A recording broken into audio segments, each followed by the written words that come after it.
University మంచి భవిష్యత్తు కోసం తెలుగు విద్యార్థులు ఇష్టపడే యూనివర్సిటీ. నీ కూతురుగా నేను మాట తప్పలేను. గౌరీ, నేను ఎందుకు చెప్తున్నానో అర్థం చేసుకో. నీ నిర్ణయం తప్పు. లేదు నాన్న, నా నిర్ణయం ఎప్పటికీ తప్పు కాదు. అంటే కోటేశ్వరుని కాలదని ఓ బికారాన్ని పెళ్లి చేసుకుంటావా? ఎస్, బంగారంతో చేసిన చెప్పులు కాళ్ళకే వేసుకుంటావు నాన్న. రాయితో మలిచిన దేవుడికి చేతులెత్తి నమస్కరిస్తా.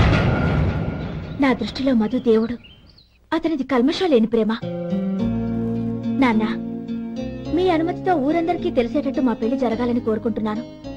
దయచేసి మమ్మల్ని ఏ గుడికో రిజిస్ట్రార్ ఆఫీస్కో వెళ్లేలా చేయకండి ప్లీజ్. షీఈ్ రైట్ అంకుల్. గౌరీ నిర్ణయాన్ని కాదనకండి. What are you talking? నీ మీద చేయి చేసుకున్నవాడిని అతను చేయి చేసుకుంది నా మీద కాదు అంకుల్, నా అహం మీద. చదువురాని అతనితో ఆ రోజు I want to be your hubby అని చెప్పించింది నేనే. అవును గౌరీ, అందుకు నేను నీకు సారీ చెప్పబోవడం లేదు. ఎందుకంటే ఆ మాట అనిపించుండకపోతే మరుగున పడ్డ మీ ప్రేమ బయటపడేది కాదు. ఆనంద్, నాకంతా తెలిసింది అంకుల్. చిన్నప్పటి నుంచి అతని గౌరీపైన ఆశలు పెంచుకున్నాడు. అతని ఆశలో అమాయకత్వం ఉండొచ్చు, కానీ తిరుగులేని నిజాయితీ ఉంది. నిజాయితీగా చెప్పాలంటే అతనిలో ఉన్న సిన్సియారిటీ నాలో లేదు. అతనే నీకు సరైన భర్త. All the best Gauri.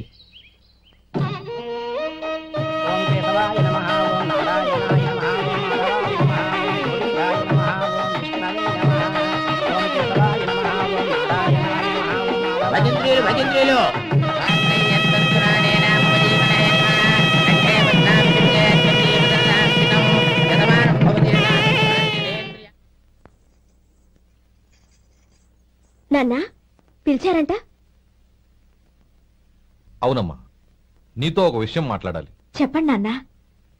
మహారాణిలా మన ఇంట్లో పెరిగిన నువ్వు ఆ ఇంట్లో అంట్లు తోముతూ కట్టెల పొయ్యితో ఎలా కష్టపడగలవమ్మా? నాకు ఇష్టం లేకపోయినా నీ ఇష్టాన్ని కాదనకూడదనే నేను ఈ పెళ్లికి ఒప్పుకున్నాను. ఇప్పుడు నీ కన్న తండ్రిగా నిన్నొకటి అడుగుతాను, చేయగలవా?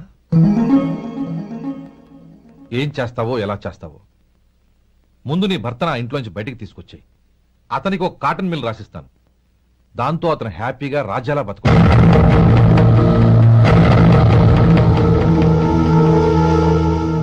నీ మంచి కోసమే చెప్తున్నానమ్మా. నీ భర్తకంటూ ఓ అంతస్తుండొద్దు.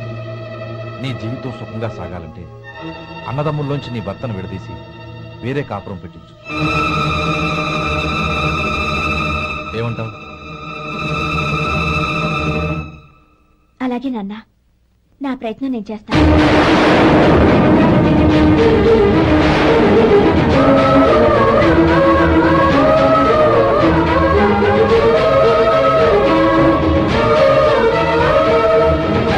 గోపాలం, ఒక్క మాట గుర్తుంచుకో. ఏ తమ్ముళ్ళ కోసం అయితే నువ్వు నా చెల్లిని వద్దనుకుంటున్నావో అదే తమ్ముళ్ళ జీవితాల్లోకి సంపాదన, పెళ్లి అనేవి రాగానే నిన్ను నిర్దాక్షిణ్యంగా నడి రోడ్డు మీద వదిలిసిపోతారు.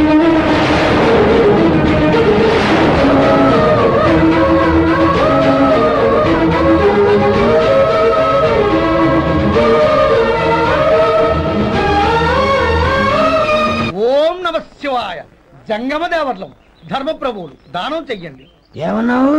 దానం చెయ్యండి అన్నాను. నన్నేమన్నావు? ధర్మప్రభువులు అన్నాను. ఒరే సొంటి, సాము 4 ఇడ్లీ కట్టి. ఆహా, దానకన్నా తమలాంటి వారు ఉండబట్టే దేశంలో అప్పుడెప్పుడైనా వర్షాలు కురుస్తున్నాయి. ఒరే సొంటి, సాము 4 మసాలా వడ, మసాలా దోశ కలిపి కట్టి. అలనాటి శిపి చక్రవర్తి పేరు విన్నాను, ఇప్పుడు తమని ప్రత్యక్షంగా చూస్తున్నాను ప్రభు. అబ్బో సమ్మగుందయ్యా. ఒరే, సోములారికి పెసరట్టు ఉప్మా, అల్లం చట్నీ వేసి ఉప్మాలో జీడిపప్పు బాగా దట్టించి. ఒరే సొంటి, నేను ఇంటికి వెళ్ళొస్తాను, ఫ్యామిలీ వెయిటింగ్. వాళ్ళందరినీ తీసుకుని ఏదైనా మంచి హోటల్కి వెళ్ళి టిఫిన్ చేసి వస్తాను. హోటల్ జాగ్రత్త. అయ్యా అయ్యా, ఆ ఇడ్లీ దోశ పెసరట్టు తమరి చేతులతో ఇప్పిస్తే ఏంది ఇచ్చేది? ఇవ్వను. ఎవరా? ఎందుకు ఇవ్వాలి అంట? నువ్వేమన్నా మన సంతోషపెట్టడం కోసం దానకంటుడు, ధర్మ ప్రభువు, శివ చక్రవర్తి, బొంగు బోసానం అన్నావు. నేనేమో నీ మనసు సంతోషపెట్టడం కోసం 2 ఇడ్లీ, 1 పెసరట్టు, 1 మసాలా వడ, బొంగు బోసానం అన్నాను. దానికి దీనికి చెల్లు. ఇంకా నువ్వు వెళ్ళు. అయ్యా ఇది అన్యాయం, ఇది అన్యాయం. ఏంది మట్టి గడ్డం కాదు. ఒరే సొంటి, దీన్ని 4 కొమ్ములు తోసిపారే బయటికి. పడించుకుని కొట్టమంటారా? వద్దులే, చచ్చిపోతాడు. మళ్ళీ మర్డర్ కేసు మన మీద. అయితే ఇడ్లీతో కొడతా. ఒరే పాపత్తులారా, అందుకేనా భూకంపాలు వస్తున్నాయి?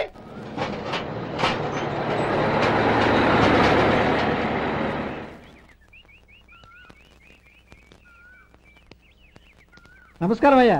నమస్తే శంకరయ్య, ఏంటి ఇలా వచ్చావు? ఏమీ లేదండి అయ్యా, అమ్మాయి గారికి పుట్టింటి నుంచి సారి పంపించారు. ఓహో అలాగా. అమ్మా గౌరీ. ఏంటి బావగారు పిలిచారు? నమస్కారం అమ్మా. ఏం లేదమ్మా, అయ్యగారు మీకోసం సారి పంపించారు. ఈ లిస్టు ప్రకారం అన్ని సరిగ్గా ఉన్నా లేవో చూసుకోండి.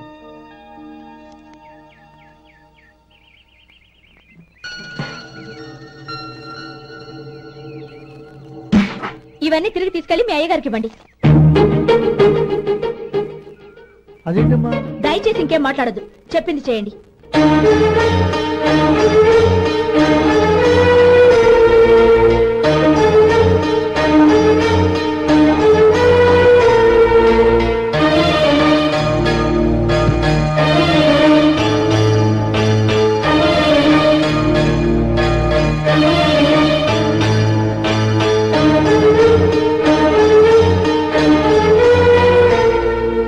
ఏంటి గౌరీ నువ్వు చేసిన పని? మీ నాన్నగారు అంత ప్రేమగా పంపిస్తే తిరిగి పంపించేశావు. ఆయన ఏమనుకుంటారు? ఏమనుకుంటే నాకేంటండి? ఎవరికైనా ఏదైనా పంపించేటప్పుడు వాళ్ళ స్టేటస్ కి తగ్గట్టుగా పంపించాలి. నాకు పంపించాల్సిన వస్తువులు అవి. ఆ మాత్రం ఇంగిత జ్ఞానం లేకుండా పంపితే నేను తీసుకోవాలి.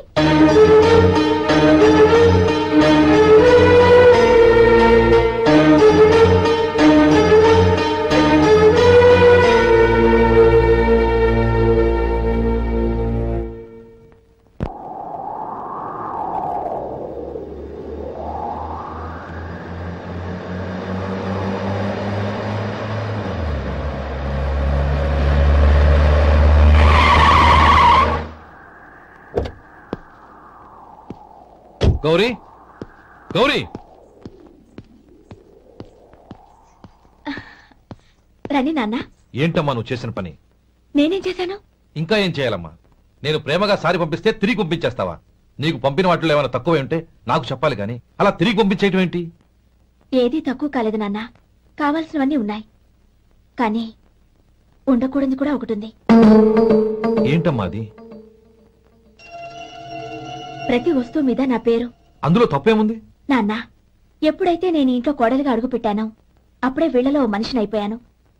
మీరు పంపిన వస్తువులు ఇక్కడుంటే అవి చూసినప్పుడల్లా వాటి మీద నా పేరు కనపడి ఇది నీది అని గుర్తు చేసి నన్ను పరాయిదాన్ని చేస్తాయి. అది కాదమ్మా. ఇంకేమీ చెప్పకండి నాన్న. పాలలాంటి ఈ ఇంట్లో నన్ను పంచదారలా కలిసిపోనివ్వండి. 10 కాలాల పాటు నన్ను తీయగా బతకనివ్వండి. I'm very happy with what I have here. దయచేసి ఇంకేమీ పంపడానికి ప్రయత్నించకండి ప్లీజ్. కూతురుగా మీ కోరిక తీర్చలేకపోయినందుకు నన్ను క్షమించండి నాన్న. ఈ ఇంటి కోడలిగా నా బాధ్యత నెరవేర్చేలా దీవించండి.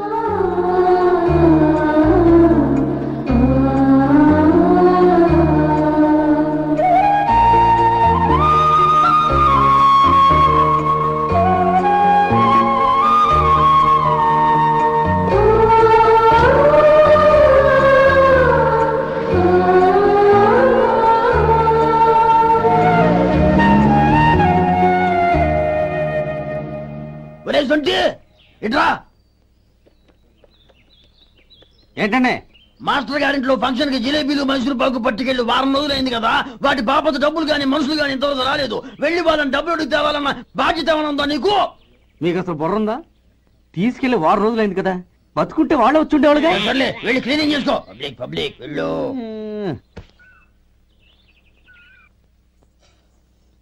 మా అమ్మగారు నన్ను ఆశీర్వదించండి. అయ్యో, ఏమిటమ్మా ఇది? శుభమా అంటూ శ్రావణ శుక్రవారం పూట ఎవరైనా సుమంగళికి నమస్కరించి ఆశీర్వాదం తీసుకోవాలి కానీ నా కదమ్మా. మా అమ్మగారు, నుదుటిన బొట్టు మెళ్ళో సూత్రం ఉంటేనే సుమంగళి ఎవరు? మనసులో మంగళకరమైన ఆలోచనలున్న వాళ్లే సుమంగళవుతారు. 3 తరాలు చూసిన మీకంటే సుమంగళ ఎవరుంటారు చెప్పండి. మీరొక్కసారి నన్ను దీవిస్తే 100 ఏళ్లు నేను పసుపు కుంకాలతో చల్లగా ఉంటాను. నన్ను ఆశీర్వదించండి.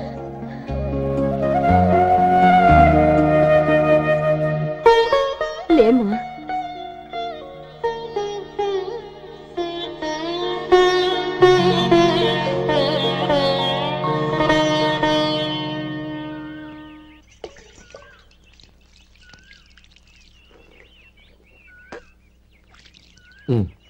తుడుచుకోండి. గౌరీ, వంటలు అదరగొట్టేశావు. థ్యాంక్స్ అండి. రే, ఇలాంటి భోజనం తిని చాలా కాలం అయిందిరా. రసం బ్రహ్మాండం. అనయ్య నువ్వు వేసుకున్నావా?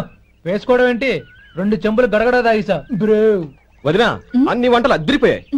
అమ్మా, కూరల్లో మసాలా పొడి వేసావా లేక మసాలా నూరి వేసావా? నూరే వేశాను బావగారు. అది అందుకే అంత రుచిగా ఉంది. నేను చెప్పేగా. కానిది.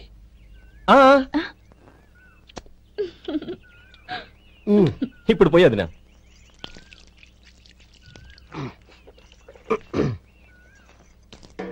అనయ్య, ఏమండి మరిది గారు, నా వంట గురించి మీరేం చెప్పలేదే? దోసకాయ పచ్చడి చాలా బాగుందండి. తన్ని నన్ని తానని నన్ని. థ్యాంక్స్ వదినా. తీసుకోండి.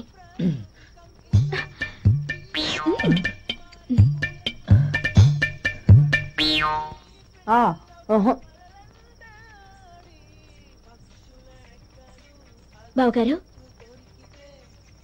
తీసుకోండి. అమ్మా, నన్ను క్షమించమ్మా. అవే మాటలు బావగారు. పై కనకపోయినా నీ గురించి మనసులో అనుకున్నానమ్మా. అది తప్పేగా. ఆ రోజు పెళ్లి జరిగిన తర్వాత నువ్వు మీ నాన్నగారు మాట్లాడుకోవడం నేను విన్నానమ్మా. నువ్వెక్కడ నా తమ్ముడిని నా నుంచి దూరం చేసేస్తావోనని భయపడ్డాను. కానీ నిన్న నువ్వు మీ నాన్నగారికి ఇచ్చిన సమాధానం విన్నాక నా మనసు కుదుటపడింది. నేనెక్కడ కష్టపడిపోతానోనని మా నాన్నగారి భయం. డబ్బుంటే కష్టాలేవి దగ్గరికి రావని నమ్ముతారాయన. అసలు అవసరానికి మించిన డబ్బే అన్ని అనర్థాలకు కారణమని మా నాన్నగారు ఇంకా తెలుసుకోలేదు. ఆయన తృప్తి కోసం ఆ రోజు నేను సరే అన్నాను. శభాషమ్మా, చాలా గొప్ప మాట అన్నావు. మేము పాలో నీళ్ళో మాకు తెలియదు గాని నువ్వు మాత్రం పచ్చదరవేనమ్మా. నువ్వు మా ఇంటి కోడలిగా రావడం నిజంగా మా అందరి అదృష్టం. నిజమమ్మా. ఆ అదృష్టం మీది కాదు బావగారు, నాది. నేనెక్కడ బాధపడతానోనని నేను చేసిన రుచి పచిలేని కూరల్ని చాలా గొప్పగా ఉన్నాయని పొగిడారే, అది మీ అందరి సంస్కారం. అబ్బే అదేం లేదమ్మా, బానే ఉన్నాయే. ఆవంటే నేను తిన్నాను బావగారు, ఎందులోనూ ఉప్పు లేదు. మీరు సరే, మీ రెండో తమ్ముడు గారు ఇంకో మెట్టు పైకెళ్ళి దోసకాయ పచ్చడి చాలా బాగుందన్నారు. నిజమేగా? అసలు ఈ రోజు నేను దోసకాయ పచ్చడే చేయలేదు బావగారు.